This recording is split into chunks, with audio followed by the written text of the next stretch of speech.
expliquer ça. Mon repas, ça veut dire ton rodé, tradition, ça se laisse. On priait les saintes, les statues, les bougies, les filles de roman. Et mon père a formé un caractère en nous, a formé une tradition. Et à l'âge de 19 ans, j'ai fondé un foyer. J'ai voulu prouver à mon père que j'avais la possibilité d'être un homme. Mais c'est quoi d'être un homme? Alors j'ai voulu faire des preuves dans le monde. C'est un témoignage, Le monde m'a rattrapé. Et ce soir, je voudrais vous donner le témoignage du Christ. Par le mien. Parce que le mien, il est que éphémère et vanité. Mon témoignage n'est pas terrible. Mais le témoignage du Christ est beau. Christ a fait grand dans ma vie, vous savez. Et à travers ça, j'ai passé par la détention. Mais c'est pas sur ça que je voudrais m'arrêter ce soir. Pour couper au plus court, on a eu un deuxième enfant. Par le respect que je vois à Marie-Rome, à Marie-Ancien. Et moi, j'avais beaucoup de projets. J'avais un métier qui n'était pas la gloire de Dieu. Mais pour moi, c'était normal. Et on était à l'hôpital. Cet enfant n'était pas bien, comme chaque enfant. Et puis quand j'arrivais à cet hôpital-là, ils m'ont dit qu'il avait un syndrome d'Alagille. Mais c'est quoi un syndrome d'Alagille? Le syndrome d'Alagille, c'est un cas sur 100 000.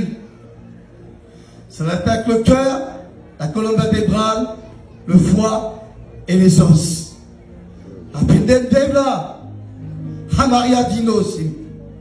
Moi, j'ai un enfant malade. Moi, que j'ai 20 ans, j'ai toute la vie devant moi. Je suis vaillant. J'ai des capacités. Pourquoi tu me mets un poids? Chez nous, il n'y a pas de malade. Et là, j'étais chez mon père. Docteur Ora. Au chap na soa lolo. Nada Giovanni. Rodel béni. Oui, Dieu béni. Et Dieu béni d'un cœur sincère. Et mon cœur n'était pas sincère. Alors qui est Jésus? Je ne connaissais pas. Je connaissais un chapiteau. Je connaissais des pasteurs. Hippie. Mais pas Jésus. Je n'avais jamais goûté à sa présence. Et j'ai sombré dans l'alcool. J'ai sombré dans l'amertume, dans l'angoisse et dans la peur. Mais j'ai gardé ça pour moi. J'ai donné une belle apparence. Je peux dire, je vais m'assumer. Alors je me suis assumé. J'ai accepté ce qu'a dit la médecine. Mon fils a commencé à faire 1 an et demi d'hôpital. On lui a dilaté les artères pulmonaires. On lui a posé une gastrostomie. Il a commencé à faire des hémorragies. Et 8 ans a passé. Et à travers ces 8 ans, je me suis adapté à mon problème. Parce que c'était pour moi. C'était mon problème. Il fallait que je l'assume. Alors je l'assumais. Mais je l'assumais avec de l'alcool. Avec de l'angoisse. Et à travers ces 8 ans, je suis parti en Haute-Savoie. C'est beau la Savoie. Il y a des belles montagnes. Il y a un beau lac. Et je me suis dit, je fais une chose, ça va lui changer un petit peu. Et c'est 2 mois que je passe en Savoie. J'ai eu de la paix. Parce que j'ai plus eu affaire à la justice, ni aux hôpitaux. Mais c'était une paix qui était éphémère. C'était pas une paix qui était réelle. Et là, je me suis dit, moi aussi, je vais chiner la peinture. Je vais arrêter mes conneries. S'il m'arrive quelque chose, qui va s'occuper de mon fils? Personne. J'étais conscient que je devais assumer mon foyer. J'avais la responsabilité de mon fils sur moi. c'est pas facile pour un père, vous savez. Et là, je suis rentré à Lille. J'ai dit, Tania, on était bien au Savoie. On va faire des petites affaires, on va faire des contrôles. Et on va repartir. Alors, vous savez, mon fils, il a 7 professeurs. Il en a un en ophtalmo. C'est Madame Defort. En cardiologie, c'est Monsieur Godard. Gastrologue, Monsieur Gautran. Neurologue, Monsieur Vincent. Et je vous en passe. Alors j'ai été voir ces professeurs un par un. On a fait ces contrôles. Bien sûr, des contrôles importants. Et je m'avais adapté. C'était devenu normal pour moi. Parce que vous savez, j'ai jamais eu de bonnes nouvelles, moi. J'ai grandi avec un caractère spécial. J'ai grandi avec une école spéciale. J'ai grandi avec des mauvaises nouvelles. Alors pour moi, les mauvaises nouvelles, c'était normal. Et à travers tout ça, 2-3 jours a passé. Et j'ai reçu un coup de téléphone. C'était Madame Defort en ophtalmo. Elle m'a dit, monsieur, on a reçu le scanner de votre fils. Il faut que vous venez, il faut que je vous parle. Et moi, j'avais compris. J'ai encore une mauvaise nouvelle. Qu'est-ce qui va se passer? Mais je vais l'assumer. Bon, j'ai tout assumé. Toute ma vie, j'ai assumé les mauvaises nouvelles. Alors, pour une de plus, je peux bien l'accepter. Et là, j'ai été chez cette femme. Je me suis assis dans ce bureau. Elle m'a dit, monsieur, on va pas tourner autour du pot. Votre fils, dans 3 mois, il perd la vue. Il est condamné. On a trouvé 2 œdèmes derrière ses yeux. Voilà les nouvelles pour Giovanni. Voilà à quoi je dois m'attendre. Alors, Seigneur, qu'est-ce qu'il faut faire, madame? J'ai pas de solution. Alors, on a peut-être une solution, monsieur. On va lui faire une crastosténose. Saucidé. C'est quoi? Ah bon, on va lui tirer on va lui ouvrir le crâne. On va lui tirer le cuir chevelu. On va lui cisailler le front. Peut-être, les œdèmes vont partir. Mais monsieur, à 80%, ils vont rester. Il y a 60%, il va faire une hémorragie interne. Et puis il va peut-être décéder sur l'intervention. Voilà les nouvelles. Qui est Jésus? C'est qui ce fameux Jésus qui bénit? Et une haine qui est rentrée dans mon cœur contre les serviteurs, contre les chrétiens. Personne n'a frappé à ma porte à moi. Personne, ils m'ont dit, ça va? Il est bien ton petit. Le diable me fait démontrer. Regarde, il n'y a pas de Dieu. Et là, je bénis Dieu parce que ma femme, c'est une chrétienne. Elle m'a toujours supporté. Elle a toujours prié pour moi. Et là, j'étais tourmenté toute la journée, toute la nuit. Qui est Jésus? Et le matin tôt, à 6 heures à peu près, je dis non, il faut que je parle avec ce Jésus. Il faut que je parle avec lui. Il faut que j'ai une conversation. Alors je me suis levé, je me suis mis sur un parking et j'ai guetté dans le ciel. J'ai dit, toi, tu es le créateur du ciel et de la terre. Il paraît-il, tu guéris les malades.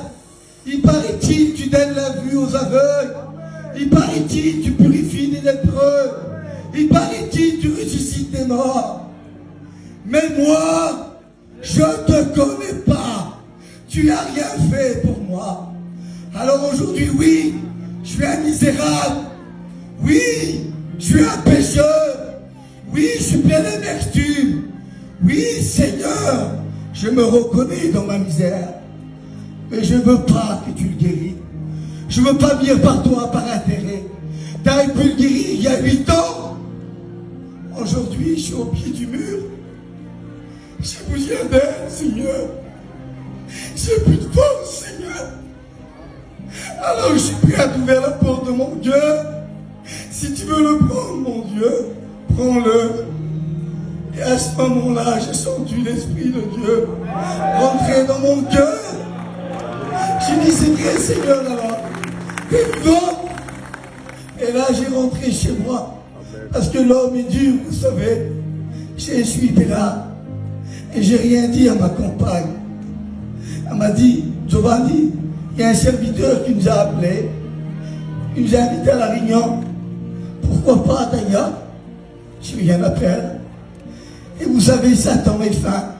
Giovanni, parce que tu as parlé avec Dieu sur le papier, tu crois qu'il peut quelque chose pour toi? Dieu ne peut rien. Toute ta vie, tu laisses avec la médecine. C'est pas maintenant. C'est pas possible pour toi. Laisse Dieu en dehors de ça. Laisse-le tranquille. S'il avait voulu faire quelque chose, il l'aurait fait il y a 8 ans. Mais oui, mais j'ai ressenti sa présence. Et là, l'heure de la réunion est venue. Et on a été à cette réunion, cette fameuse réunion. Et vous savez, j'ai arrivé là. Et puis il fait des nuits. Et puis il y avait de la lumière dans la salle, comme ici. Et Satan me disait, tu ne vas pas rentrer. Qu'est-ce qu'ils vont dire, ta famille? Tu n'as pas assez fait dans ta vie. Tu veux te moquer de Dieu. Tu vas rentrer, mais tu vas sortir tel que tu es. Alors reste tranquille, mon ami. Monte dans ta voiture et rentre chez toi. Je dis non. Non, j'ai ressenti sa présence. Je veux y croire. Alors j'y rentre. Et puis dans cette réunion, il y avait des gens comme vous. Il y avait des chrétiens. Des chrétiens. Mais j'avais honte. Je me sentais sale. Je me sentais mal. Et j'ai pris une chaise. Je voulais personne qui me remarque. Et je me suis assis. Et mon petit a commencé à courir. Il a tombé sur le nez. Il a commencé à saigner. Et ça tombe des scandales. Regarde scandale. Prends ton fils et va-t'en. Et là, je me suis levé pour le prendre. Et il y a un frère qui m'a pris la main. Et je bénis le nom de l'Éternel pour les frères. Il m'a dit, Giovanni, ton petit, il n'a rien. Regarde, reste tranquille, mon frère. Assis-toi. Et là, je me suis assis. Prédication est commencée. J'ai fermé mes yeux. Je me suis retrouvé tout seul. Il y a une croix qui est apparue.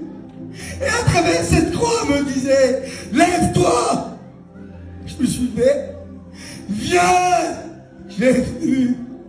Et il m'a dit, maintenant, tu te mets à genoux et tu laisses tout là. Alléluia. Je dis, je ne peux pas. C'est dur pour moi.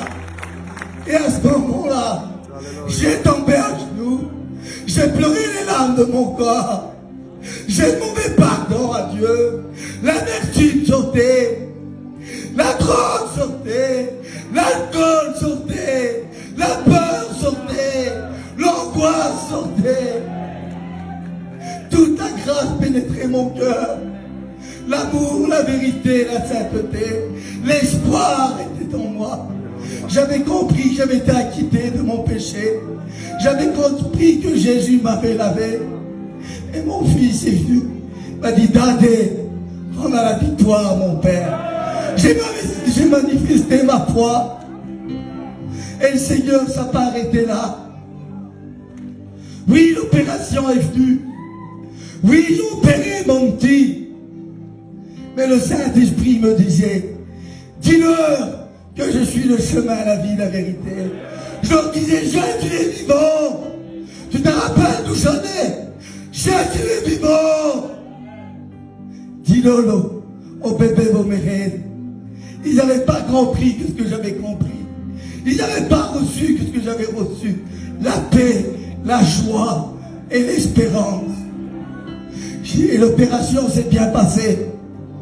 J'ai dit, Seigneur, je sais que tu l'as guéri, mais qu'en font la chair et le sang, qu'en font-les? L'homme est dur. Et 3 mois après, j'étais voir Madame Defort. Et quand j'arrivais là-bas, ils ont refait les examens. Mais moi, j'arrivais avec l'Éternel. J'arrivais avec le Christ et l'autorité qu'elle t'a mis en moi. Et quand j'ai rentré dans ce bureau, cette dame, elle a commencé à voir le dossier de mon petit. Elle a dit, monsieur, j'ai eu très peur, mais aujourd'hui, il faut que je vous le dise. Votre fils, c'est une grâce qu'il a survécu. Et je vois dans mes analyses que votre fils voit 10 plus 10. Il a une vue de champion. Il a plus d'œdème. Il est totalement guéri. Et là, je vais expliquer mon expérience. Qui est Jésus? Dieu ne s'est pas arrêté là. Alléluia. 3 mois après, j'étais voir M. Gautran. J'ai dit, Seigneur, même si elle garde la gastrostomie, ça m'est égal. Parce que tu as promis qu'on aura des corps glorieux près de toi. Alors Seigneur, j'ai la paix aujourd'hui. La gastrostomie ne me dérange plus. Et quand j'arrivais dans ce bureau, ce monsieur a vu mon fils. Il a pris la gastrostomie. Il l'a acheté dans la poubelle. Il m'a dit, monsieur, allez-y. Dieu ne s'est pas arrêté là encore. Et on a fait les tests des gènes. Le gène 1 du syndrome à l'agile.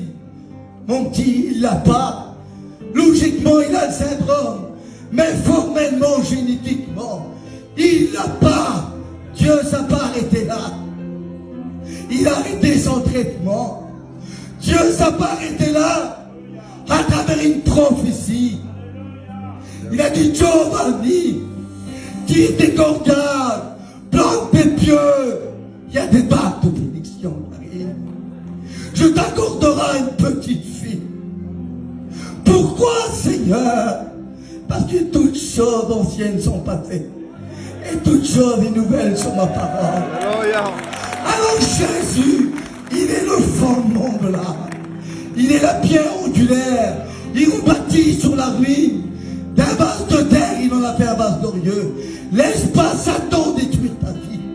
Laisse pas Satan détruire ton foyer.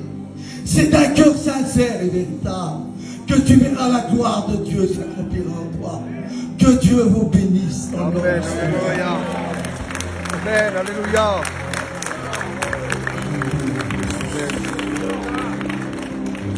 Подчас prezențe de blestul păței. V-ați zice o vastă подчас de prezențe de blestul păței. Aleluia. Подчас că Jehova Rafa, ca i birindi sa stare, că